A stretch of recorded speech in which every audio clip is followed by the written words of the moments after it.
नमस्कार दोस्तों, स्वागत है आपका आपके अपने YouTube चैनल पर। तो दोस्तों, रीट शिक्षक भर्ती 2024-25 को लेकर आप सबके लिए दोस्तों इस समय की बहुत बड़ी अपडेट आ रही है नोटिफिकेशन को लेकर। साथ में आपको बता दूं दोस्तों, नियमों में भी बोर्ड इस बार बदलाव करने जा रहा है। जी हाँ दोस्तों, रीट के नियम हैं वो बदले जाएंगे। क्या क्या बदलाव होगा दोस्तों, उसको लेकर बात करने वाले हैं। इसके अलावा दोस्तों, ऑनलाइन फॉर्म की जो प्रक्रिया है वो कब से शुरू होने जा रही है, क्योंकि 2 दिन पहले ही दोस्तों अपडेट आ चुकी है रीट के नोटिफिकेशन ऑनलाइन फॉर्म को लेकर। जो फॉर्म भरे जाएंगे रीट के दोस्तों, वो आपके कब से कब तक भरे जाएंगे, इस बार क्या क्या बदलाव आपको देखने को मिलेगा, तो पूरी जानकारी आपको इस वीडियो में। तो चलिए दोस्तों, आपका ज़्यादा समय लेते वीडियो स्टार्ट करते हैं। चैनल से पहली बार जुड़े हैं तो आपसे छोटी सी रिक्वेस्ट है, चैनल को आप जरूर सब्सक्राइब कर लेना रीट की पल पल की अपडेट सबसे पहले प्राप्त करने के लिए। तो दोस्तों, यहाँ पर बीकानेर की तरफ से अपडेट दे सकते हैं। रीट में इस बार 4 की जगह मिलेंगे 5 विकल्प। जी हाँ दोस्तों, इस बार रीट में नेगेटिव मार्किंग आपको देखने को मिलेगी। अभी तक दोस्तों रीट में 2009 से जितने भी पेपर हुए हैं, 2011 से माफ़ कीजिएगा, उसमें एक भी में नेगेटिव मार्किंग नहीं थी। लेकिन दोस्तों आपको बता दूं, अब इसमें नेगेटिव मार्किंग रहेगी, लेकिन पेपर में नहीं रहेगी, 5वें विकल्प में नेगेटिव मार्किंग रहेगी। जी हाँ दोस्तों, आप यहाँ पर आप दे सकते हैं 5वां विकल्प भरना अनिवार्य है। ऐसा नहीं करने पर नेगेटिव मार्किंग भी होगी और विद्यार्थी के नंबर कट जाएंगे। यानी कि दोस्तों, 5वां विकल्प किस प्रकार से नेगेटिव मार्किंग के साथ है वो इस वीडियो में आपको आगे बताऊंगा। देखिए, आपको अभी तक रीट में 4 विकल्प मिलते थे, A B C D, यानी कि जो 4 विकल्प हैं इनमें से आपको सही करना होता था। लेकिन क्या होता है दोस्तों कि इसमें बीच में फर्जीवाड़ा होने लग गया और काफ़ी सारी जो OMR हैं वो खाली यहाँ पर छात्र छोड़ाते थे, बाद में इनको भर दिया जाता था पैसे लेकर। लेकिन अब दोस्तों एक ऑप्शन ई भी आएगा, यानी कि 5वां विकल्प। अगर आप इनमें से ABCD इनमें से एक भी क्वेश्चन नहीं आ रहा है आपको, या फिर आप जो है क्वेश्चन नहीं करना चाहते हैं, तो आपको 5वां विकल्प भरना होगा। जी हाँ दोस्तों, अगर आपने 10 से ज़्यादा विकल्प छोड़ दिए तो दोस्तों 1/3 के हिसाब से, नेगेटिव मार्किंग के हिसाब से नंबर कटेंगे। यानी कि अगर आपने 3 क्वेश्चन छोड़ दिए, 3 विकल्प में कुछ ही नहीं भरा, तो 1 नंबर आपका सही में से कट हो जाएगा। तो ये नेगेटिव मार्किंग का प्रावधान है। बाकी पेपर में नेगेटिव मार्किंग नहीं है, 5वें विकल्प में नेगेटिव मार्किंग है। तो इस चीज़ को आपको पता होना जरूरी है कि आप एक तो कोई भी क्वेश्चन छोड़ के नहीं आना है। अगर आप छोड़ना चाहते हैं, किसी प्रश्न को नहीं आ रहा है आपको, तो आपको उसमें 5वां विकल्प ऑप्शन नंबर ई भरना है। या फिर आप तुक्का भी लगा सकते हैं, क्योंकि पेपर में नेगेटिव मार्किंग नहीं है दोस्तों, 5वें विकल्प में नेगेटिव मार्किंग है। साथ में एक चीज़ और बता दूं आपको, नए नियम ये हैं कि अगर आप 20 से ज़्यादा क्वेश्चन छोड़ते हो जिसमें ना तो आपने ABCD में से कोई भी भरा है और ना ही आपने 5वें विकल्प में कोई भरा है, तो आपका रिजल्ट रोक दिया जाएगा। यानी कि आप अधिकतम 19 क्वेश्चन ही छोड़ सकते हो। अगर आपने 20 क्वेश्चन छोड़ दिए, और देखिए 19 क्वेश्चन छोड़ोगे तब तो आपके नेगेटिव हिसाब के नंबर कटेंगे। अब इसमें 1/3 के हिसाब से आप लगा लीजिए कितने क्वेश्चन आपके कट होंगे, तो लगभग आपके 6×18 यानी कि 6 नंबर कम हो जाएंगे सीधे सीधे, अगर आपने 19 क्वेश्चन छोड़ते हो। लेकिन अगर आपने 20 छोड़ दिए तो आपका रिजल्ट ही नहीं आएगा। यानी कि आपको कोई ना कोई विकल्प भरना होगा, तो या ABCD आप भरिए, या फिर आप ऑप्शन नंबर ई भरिए, तो आपको कोई भी नंबर नहीं कटेगा। हालांकि पेपर में नेगेटिव मार्किंग नहीं है, तो आप ABCD में तुक्का भी लगा सकते हैं। तो कुल मिलाकर बात यह है कि आपको OMR शीट खाली नहीं छोड़नी है। ये दे सकते हैं दोस्तों, रीट परीक्षा पैटर्न में भी इस बार बदलाव फैसला लिया है। रीट पात्रता परीक्षा में शामिल होने वाले अभ्यर्थियों को अन्य प्रतियोगी परीक्षाओं के लिए OMR शीट में 4 की जगह 5 विकल्प देखने को मिलेंगे।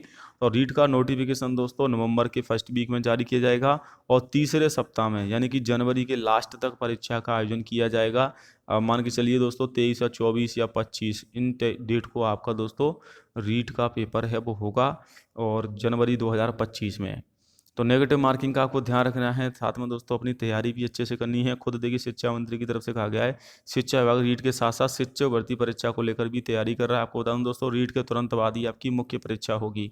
तो जो छात्र यहाँ पर रीट की तैयारी कर रहे हैं वो मुख्य परीक्षा की भी तैयारी साथ में करें, क्योंकि दोस्तों रीट का नोटिफिकेशन आने के बाद, इसकी पेपर होने के बाद आपका मुख्य परीक्षा का नोटिफिकेशन भी आएगा। अभी कुछ पदों पर पदोन्नति होना बाकी है, इसके बाद पदों का रिव्यू होगा।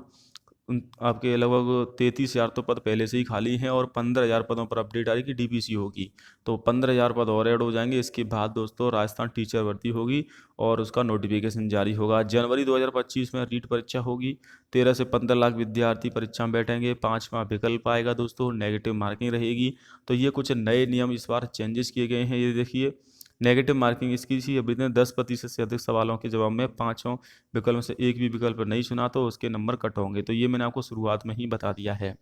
रीट की विज्ञप्ति के बारे में आपको पता चल गया होगा। अब बात कर लेते हैं 50% महिला आरक्षण को लेकर। जो सबसे ज़्यादा विवाद है वो 50% महिला आरक्षण का है। 2 दिन पहले दोस्तों सच बेधड़क की तरफ से शिक्षा मंत्री मदन दलावर का एक्सक्लूसिव इंटरव्यू लिया गया था जयपुर से, और इसमें दोस्तों उनसे जब महिला आरक्षण 50% को लेकर पूछा तो उन्होंने एक फिल्मी अंदाज में बयान दिया कि हम जो कहते हैं वो करते हैं, हम जो नहीं कहते वो डेफिनेटली करते हैं। शिक्षा मंत्री की तरफ से दोस्तों जो जवाब आया है कि वो 50% महिला आरक्षण लागू करेंगे, और इसको लेकर 2 दिन पहले भी अपडेट आई थी, वो मैं आपको आगे शेयर करूंगा। तो दोस्तों इसके अलावा संसद शिक्षा विभाग में भी दोस्तों रीट की भर्ती के नियमों में चेंज किया गया है। पदनाम चेंज किए गए हैं दोस्तों, पदनाम परिवर्तन किया गया है, सिलेबस में भी थोड़ा बदलाव किया गया है, और रीट की तरह ही दोस्तों संसद शिक्षा विभाग की भर्ती होगी, यानी कि इसमें भी रीट होगा और मुख्य परीक्षा होगी। वही सिलेबस है दोस्तों संसद का जो आपका सामान्य का है मुख्य परीक्षा का।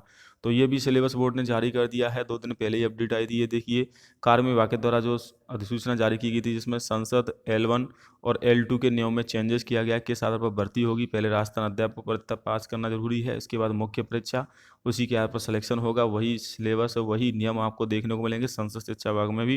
ये देखिए संसद शिक्षा विभाग के लिए मुख्य परीक्षा का सिलेबस भी जारी किया गया था कार्य विभाग की तरफ से। ये संसद वालों का है L1 का, और यहाँ पर नीचे आप देखोगे दोस्तों तो ये L2 का है। तो सिलेबस भी लगभग सेम ही है दोस्तों।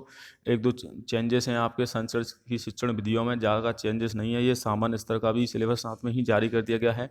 तो दोस्तों दोनों भर्तियां साथ में ही आएंगी, और संसद शिक्षा विभाग में भी दोस्तों रीट के तर्ज पर ही भर्ती कराई जाएगी, और इसमें जो रिक्त पद हैं उसका भी दोस्तों यहाँ पर बोर्ड की तरफ से नोटिफिकेशन जारी करने की अपडेट आ रही है दोस्तों। इस बार रीट का एग्ज़ाम काफ़ी महत्वपूर्ण रहने वाला है। 10 से 15 लाख छात्र रीट में शामिल होने जा रहे हैं, और रीट की नवंबर के दूसरे सप्ताह में 10 नवंबर से पहले ही फॉर्म आपके शुरू हो जाएंगे। रीट के डॉक्यूमेंट तैयार रखें।